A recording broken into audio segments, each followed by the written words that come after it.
Kako ocenjujete turistično sezono? Zdaj že nekje s hitrimi koraki vstopamo že skoraj v jesen. Tiste številke, ki imamo, kažejo na rahel porast gostov. Struktura gostov ostaja približno enaka, če gledamo po državah, se pravi, še zmeraj prevladujejo gosti iz Velike Britanije, Italije, so pa zelo močni gosti tudi iz Združenih držav in pa seveda tudi iz Daljnega vzhoda. Tako da ta struktura ostaja približno enaka.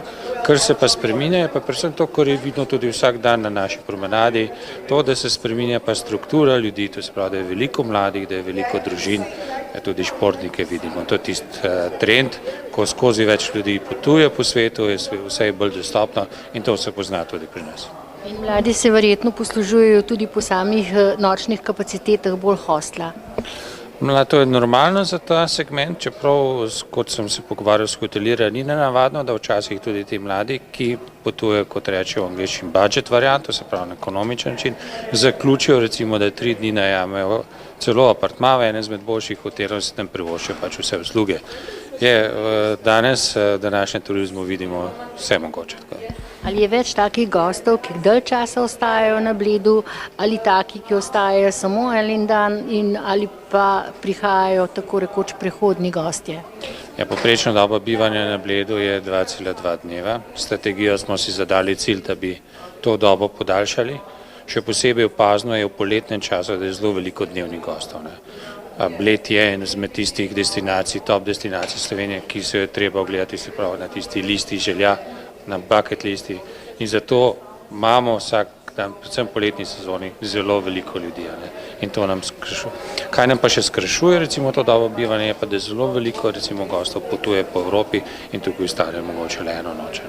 Številne prireditve so se izvajale skozi celo poletje, mogoče ena najbolj obiskanih je prav gotovo Okarina in pa festival Bled. To sta dve znani tradicionalni imeni, ki vzdržujeta svojo kakovost in tudi povečujeta število ljudi, ki se jih ogledajo. Upamo, da bo te stvari šle tudi tako v prihodnosti naprej. Seveda je pa poleg teh glavnih dogodkov tudi veliko stranskih, manjših, tukaj mislim predvsem športne dogodke, ravno danes se na Bledu odvira predstavitev novega Yamahinega motorja, potem naslednji teden bo veteransko prvenstvo v plavanju in potem bo Evropski teden dediščine, vse te stvari, organizirali bomo vaški vikend prihodnji. Stvari se stalno nekaj dogaja, kar namen pa je, da tukaj za domačine in za goste naredimo okolje, ki bo atraktivno za obiskati. Za vsakega obiskovalca pa je pomembna tudi gostinska ponudba in te na Bledu prav gotovo ne manjka.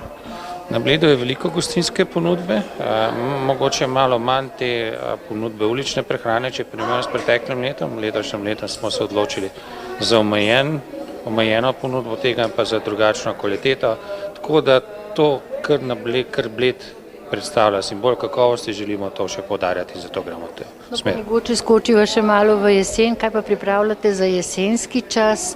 Ena izmed prireditev oziroma so tudi Okusi Bleda, ali ostajajo? Okusi Bleda ostajajo do sredine septembra, potem bomo to umaknili. Kar se tiče pa dogodkov, je pa Bled relativno poln z gosti do konca oktobra, tako da naše glavne aktivnosti so zdaj usmerjene pripravo programa, ne samo za zimo, ne samo za letošnjo, ampak tudi prihodnjo, s čimer želimo pokriti tiste mesece, ki so mogoče statistično gledamo najmanj obiskani, se pravi od novembra pa do marca.